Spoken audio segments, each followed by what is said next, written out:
Katika hatua isiyotarajiwa lakini yenye athari kubwa za kijiografia na kijeshi, Rais wa Marekani Donald Trump ameripotiwa kuzuia mpango wa Israel wa kumuua kiongozi mkuu wa Iran, Ayatollah Ali Khamenei.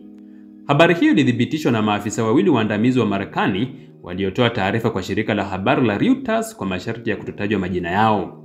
Katika siku ya hivi karibuni, Israel ilianzisha mashambulizi makubwa dhidi ya miundombinu ya nyuklia ya Iran kwa lengo la kuzima uwezo wa Tehran kuunda silaha za nyuklia. Katika hali ya sintofahamu ya kivita, maafisa wa Israel walidai kuwa walipata nafasi ya kipekee kumuua Ayatollah Khamenei, hatua ambayo ingeweza kuwa na athari ya mlipuko wa kimataifa. Lakini kwa mujibu wa afisa mmoja wa Marekani, Trump alizuia mpango huo akisema wa Iran bado hawajamuua Marekani yoyote. Hadi wafanye hivyo, hatuzungumzii hata kidogo kuhusu kushambulia uongozi wa kisiasa. Madai haya yanakuja wakati ambapo Trump anasemekana kuwa katika mawasiliano ya karibu na waziri mkuu wa Israel Benjamin Netanyahu, ambaye hata hivyo alikana kutoa maelezo ya kina alipoulizwa na Fox News kuhusu swala hilo.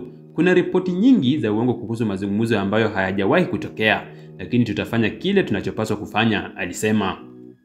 Uamuzi wa Trump umeibua hisia mseto duniani. Iran sasa imeanza kushinikiza Qatar, Oman na Saudi Arabia kuingilia kati kama wapatanishi, ikiomba Marekani ishike ushawishi wa kuituliza Israel kwa masharti ya kurudi kwenye mazungumzo ya nyuklia.